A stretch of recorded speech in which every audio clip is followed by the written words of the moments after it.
2013, the Indian Air Force achieved a daring feat. It landed a C-130J Super Hercules transport plane at the world's highest airstrip. The strategic Daulat Beg Oldi airstrip is located at the northernmost tip of India in the Karakoram Mountains. It is situated near Siachen at an altitude of over 16,000 feet. This was the beginning of a new chapter for the IAF in the region, sending a strong message to China, with whom India shares a border that is more than 3,440 kilometers long. With a payload of about 20 tons, the heavy lift aircraft has enormously enhanced the Air Force's ability to ferry troops and equipment. It also serves as a morale booster for the troops that are stationed at the line of actual control. The Hercules landing is just one of the many milestones of the Indian Air Force. From its role in the Second World War to Made in India attack helicopters. This is the story of the Indian Air Force. 1965, when the Indian Air Force came of age. 71, of course, was a trailblazing event when Bangladesh was formed, and the Indian Air Force was at the vanguard of all the activities that happened in the east as well as on the western sector. And then I think it was the Kargil War, which was transmitted live into the bedrooms and the drawing rooms of the citizenry at large. That brought the focus on the Indian Air Force as the prime instrument of national power. So I think these three would be the key events in the life of the Indian Air Force.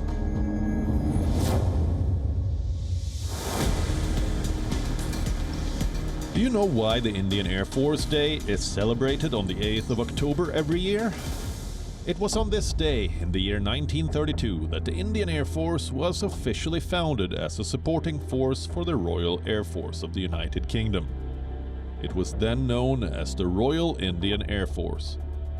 Even after India gained independence in 1947, the name Royal Indian Air Force was retained. The prefix Royal was finally removed in 1950, when it became a republic. At the time, Air Marshal Subroto Mukherjee was the highest-ranking officer in the IAF. In 1954, he was appointed as the first Commander-in-Chief of the Indian Air Force. He became the first Indian to command a flight, a squadron, a station, and finally, the service itself. From a fledgling Air Force, an entity in 1932, the Indian Air Force has actually transformed itself hugely to be the fourth largest Air Force in the world, with tremendous amount of capabilities, dynamic and a strategic force to be reckoned with.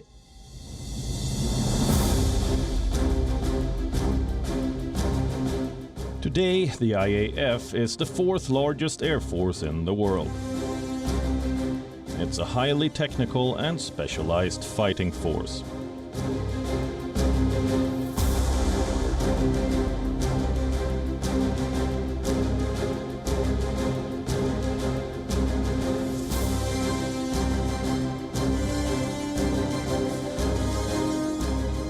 On the 3rd of October, the Indian Air Force inducted the country's first indigenously developed light combat helicopter, Prachand. The name Prachand means fierce. The multi-role helicopter is capable of firing a range of missiles and other weapons. It's a major boost, not just to the Indian Air Force's combat prowess, but also to the Atmanirbhar Bharat, or the Self-Reliant India initiative. The light combat helicopter has been designed and developed by Hindustan Aeronautics Limited. Indian Prime Minister Narendra Modi shared a tweet describing the induction as a special moment for the collective resolve of 130 crore Indians.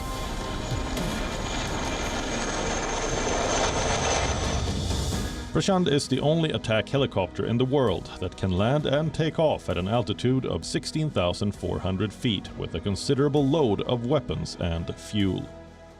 The light combat helicopter, or the Prachand, was made has been made for delivering armament above 15,000 feet. Because our hills, our northern borders, Sikkim and the northeast have mountains at those altitudes, and the adversary is not up to good things across. So we required a helicopter of this class. That's the role for which the Prachand has come. A total of 15 light combat helicopters have been produced. 5 are for the Indian Army and 10 for the Indian Air Force. According to the IAF, the induction marks India becoming the 7th country to make such attack helicopters. Why did it take so long for India to get these indigenously made helicopters? Every aircraft has a particular role for which it is made or for which it is fought. So in the Kargil War, which happened in 1999, we realized we didn't have a helicopter which could deliver armament at altitudes above 15,000 feet safely. We lost a Mi-17 with 4 crew, and after that was born the idea that we must get one helicopter. And accordingly, I think it was 2001 or 2002, the air staff requirements got made for the Prachanda. The induction of the chopper comes at a time when India and China are locked in a military standoff at certain places in eastern Ladakh. The attack helicopters in the IAF fleet, the Mi-25 and Mi-35, do not have engines powerful enough to carry weapons at high altitudes. Prashant could be a game changer. I think from indigenization and Atmanirbharta point of view, in the aviation sector, these will be the basis which will set up the entire infrastructural, tier 1, tier 2, tier 3 ecosystem, and we must capitalize on it to really build this industry. And in future, I think this is from where all our aircraft production will come up. Both LCAs and I think LCH is proof of our capabilities, indigenous ability to design and develop. And LCA has been a game changer in terms of fighter aircraft design and development and setting up the entire aviation infrastructure and industry base, so to say, for indigenous production. Another made-in-India flying machine that is changing the course of the Indian Air Force is this.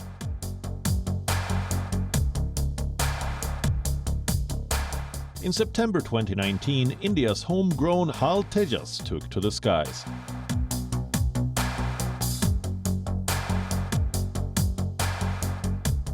The aircraft's design and development program was led by the Aeronautical Development Agency of the Indian Department of Defense.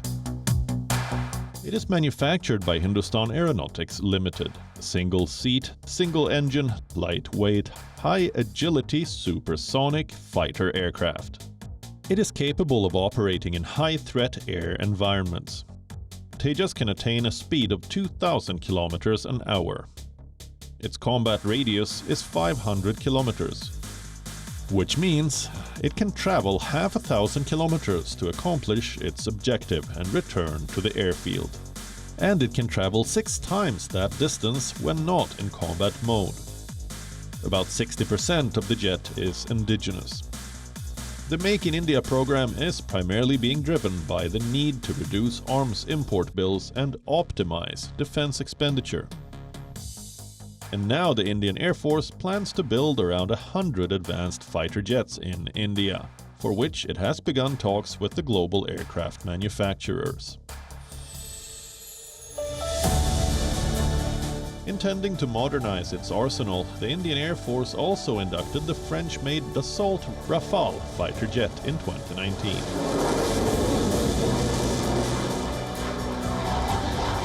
India inked a deal with France for 36 Rafale multi-role fighter planes in flyaway condition in September 2016. The Rafale joins the likes of Sukhoi Su-30 MKI, Mirage, and India-made Tejas LCA. Fitted with avionics, radars, and weapon systems, the Rafale is a 4.5 generation fighter. It is considered to be superior to the F-16S that Pakistan uses and even China's JF-20, a fifth-generation stealth aircraft. Our recent inductions from modernization perspective, be it Rafale, be it LCA-2 squadrons, on the transport side, C-130s and C-17s have got fully operationalized. On the helicopter side, Chinooks and Apaches have got fully operationalized. ALHS, rest of the induction has finished. And now LCH, of course. So operational capability enhancement has been huge in the recent years. Apart from that, it's not only induction of equipment, but also our ability to use the equipment, our training and our review of our operational and integrated training, that has undergone a sea change. And our operational capability today is really very, very credible.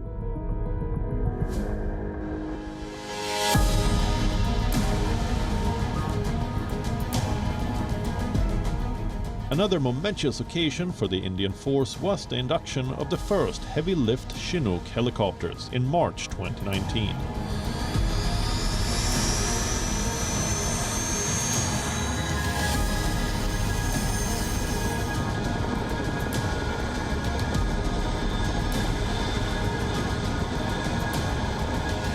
India has a fleet of 15 Chinooks acquired from the United States.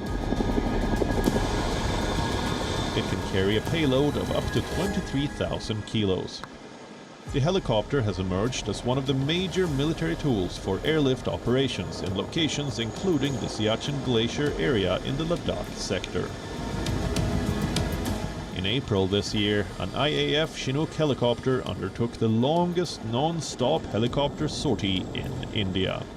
It flew from Chandigarh in Punjab to Jorhat, a city in Assam, covering 1,910 kilometers in 7 hours and 30 minutes.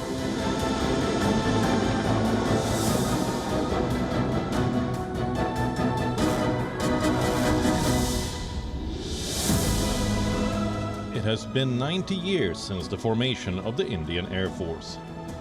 With the motto of "Touch the sky with glory," the Indian Air Force has been a source of pride for the entire nation, but it also faces many challenges.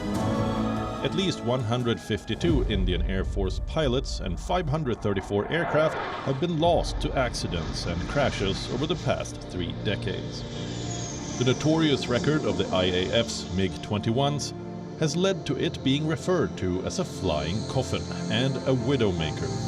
But the Soviet-era fleet will be phased out by 2024. The Jaguar, MiG-29 and Mirage 2000 jet fleets, all inducted in phases during the 1980s, are also slated to retire in batches beyond 2029 to 2030. Have these jets been operating on an extended life cycle? This issue about flying coffins, actually it is something that should be avoided, plain and simple. Whenever an aircraft gets airborne, it is safe and fit for flying till the last sortie of the fleet. One must keep in mind this particular aspect. The Indian Air Force projects its requirements to the government, and the government has a bigger picture, the geopolitical picture, and accordingly allocates funds. So the requirement for replacement of the MiG-21s and other aircraft have been put in time by the Indian Air Force to the government. It's up to the government to give funds and get the replacements. Apart from its primary mission of securing the Indian airspace and conducting aerial activities during armed conflicts, the Indian Air Force has another role. Peacetime role is huge. Speaking of non-military, I think HADR is what is uppermost in your mind when you speak on these things. And I think in HADR, flood relief, in various earthquake, post-earthquake recoveries and rescues, Air Force has done a lot. And you are aware of many of the daring rescues that our helicopter pilots and Garuds have undertaken, be it from ropeways and many of the situations in flood. It has provided extensive assistance to relief operations during natural calamities. In 2013, the IAF launched Operation Rahat to rescue people affected by the Kedarnath flood disaster. Thousands of pilgrims and tourists were stranded in the hill states of Uttarakhand and Himachal Pradesh. The Indian Air Force flew a total of 2,140 sorties and dropped a total of 382,400 kilograms of relief material and equipment.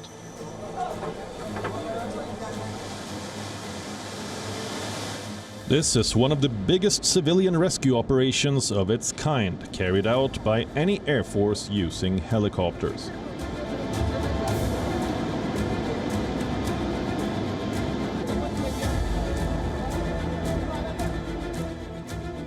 Another rescue mission by the same name was conducted in 2015 as well, this time in Yemen.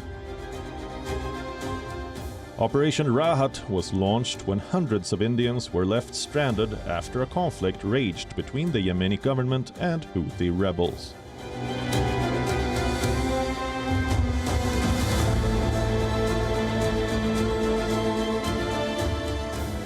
India evacuated nearly 5,600 people. The air evacuation was carried out by the Indian Air Force and Air India, the national carrier.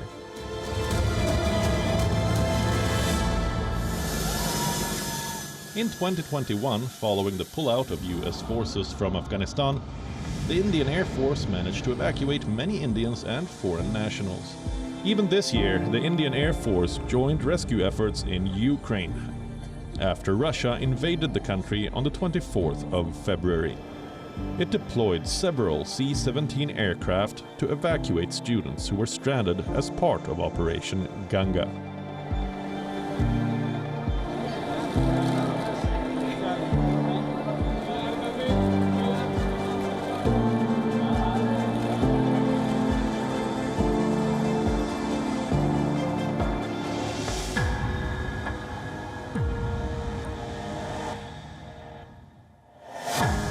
At Tezpur Forward Air Base, Indian Air Force pilots have been flying the indigenously developed Al-Dhruv Mark III choppers extensively.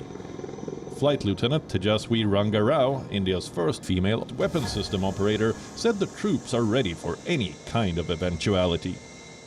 Yes, being part of any actual operation is what every fighter pilot in the Indian Air Force trains for, because that's where we can show our original mettle.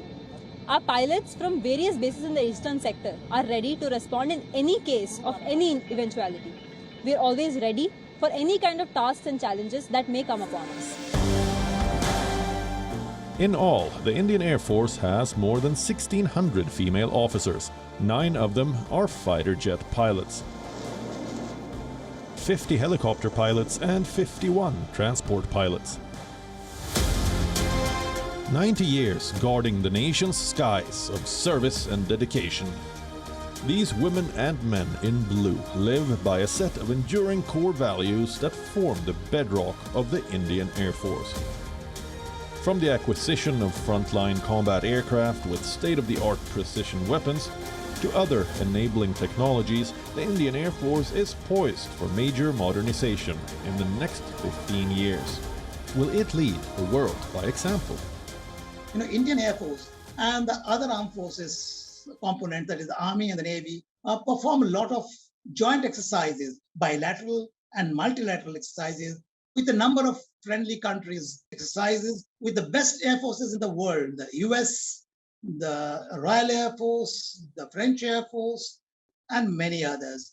And we learn from each other, acquire the best practices. But more important to my mind, actually, the foreign air forces learn much more from our experience than we learn from them, because India operates a number of weapon platforms, and be it Soviet Union or Russian, be it American, be it European, be it from Israel. So all this mix is a huge challenge for inventory management, interoperability, and so actually marvel at this achievement of India in terms of integrating so many weapon systems of various sources. Today, I can tell you our Air Force, as compared to any other Air Force in the world, is at par or better. And the proof really of this is when our pilots interact and when our squadrons go and fly in multilateral exercises, the kind of exercises they participate in, the complexities, and the results thereof. That is the final proof if we were to compare at the world level. And I can tell you, we are there at par.